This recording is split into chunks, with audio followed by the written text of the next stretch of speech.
And now to our story.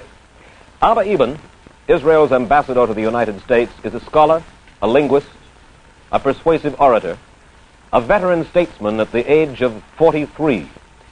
He has been called the voice of Israel, which is also the title of his book. Tonight, in order to clarify Israel's problems, her hopes, and her aspirations, we shall put to Ambassador Eban questions raised by Israel's critics, some of them by her enemies. Mr. Ambassador, in its 10 years as a nation, Israel has been involved in repeated violence, major border incidents, 2 open wars with the Arabs, the first in 48, the last in 56. What do you foresee for the next 10 years? Do you foresee continuing violence? Well, Mr. Wallace, the last 10 years have not only been years of violence, they have been incomparable years of joyous creation, of sovereignty restored, of a people gathered in, of a land revived, of democracy established, but there has also been violence imposed by the hostility of our neighbors. For our second decade, we devoutly hope for a period of peaceful consolidation.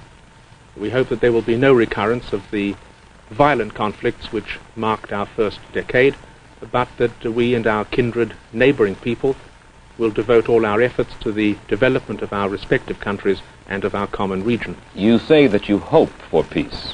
Back in September of 56, you called Egypt's President Nasser Israel's most perilous adversary. Now today, Colonel Nasser would seem to be even stronger. He's the head of the merged Egyptian and Syrian nations. He's apparently regaining the friendship of Saudi Arabia. The populations, if not the leadership, of Jordan and Iraq look to him for inspiration. How does this all affect Israel? Well, at present, Nasser's policy is one of acquiescence towards us, and there has been a relative tranquility on our frontier with him. Perhaps the memories of the Sinai expedition have had a salutary effect in causing him to avoid his previous belligerent provocations, but basically we have not changed our views on Nasser and Nasserism. He claims freedom for Egypt, he denies freedom for his neighbor Israel. In his relations with Middle Eastern states, his policy is one of hegemony. He is not content to look after Egypt's troubled and complex affairs. He seeks to impose his domination over other states in the area. All over the Middle East, you'll find governments just as worried by his pretensions to hegemony as ourselves, and he's brought the great power conflict into the Middle East in order to maneuver between the power blocks. All over the Middle East, too, though, will you not find that the huge majority of the Arab peoples are interested in the extermination of Israel?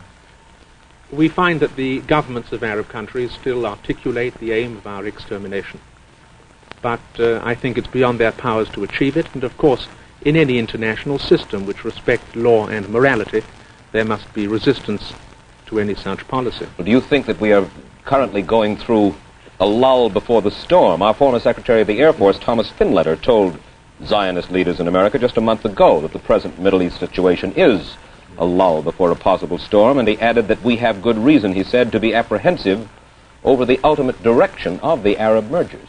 I think a great degree of vigilance is called for so long as Arab policy continues to be devoted, if only verbally, to the vision of Israel's destruction. On the other hand, if this lull, as you call it, if this tranquility can be preserved, if passions are calmed, if Israel gives an ever-increasing demonstration of her permanence and stability, I don't exclude the possibility that the present lull might merge into a climate more conducive to peace. Well, a lull will emerge into a climate more conducive to peace if perhaps some of the issues behind the Arab-Israeli hostility can be settled. Let's take a look at them. First, the refugee problem. An estimated 700,000 Palestinian Arabs were left homeless during the Arab-Israeli War of 48. Israel refuses to readmit them.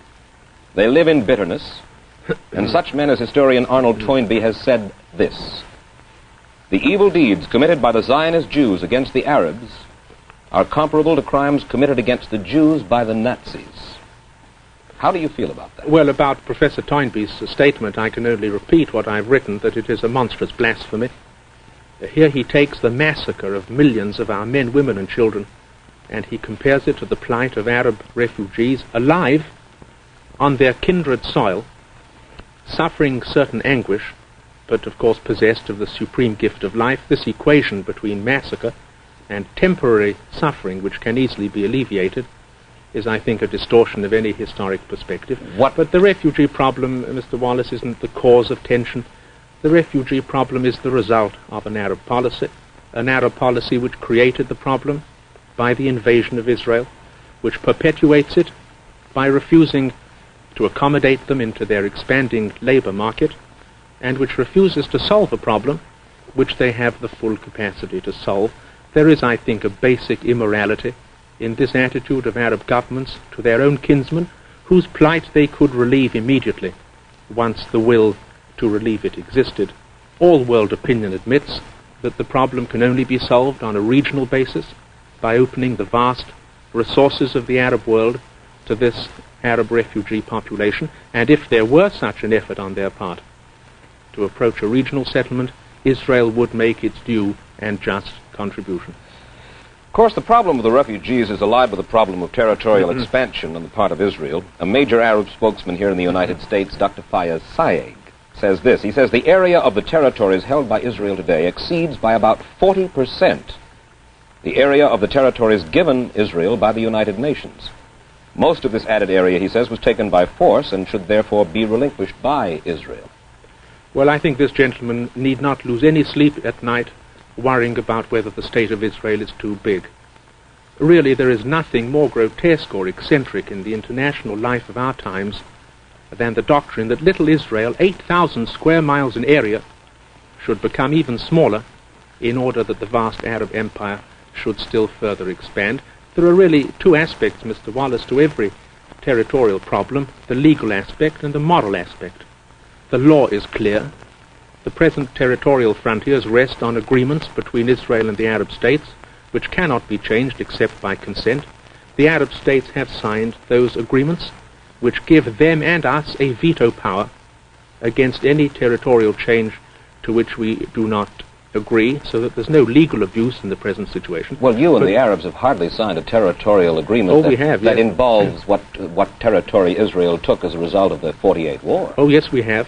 The present agreements between Israel and the Arab states delimit the precise territory which we hold now.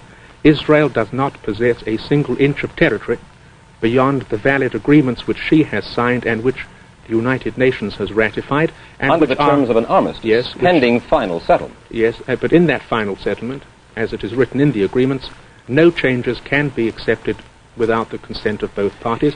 So we are within our rights, and they are within their rights in accepting or refusing any change. So there's nothing whatever illegal about any aspect of the present territorial question, but the moral issue is the most important here. Well, now that's the point that I would like to talk to, if I may. The fact remains, when we talk about morality, the fact remains that Israel benefited territorially from a war, from armed violence. Yes, I'm glad to say that I hope that whenever countries wage a war of aggression, as the Arab states did, that they should be the losers by waging that war of aggression. Well, as a member of the Judaic faith, which cherishes social justice and morality, do you believe that any country should profit territorially from violence?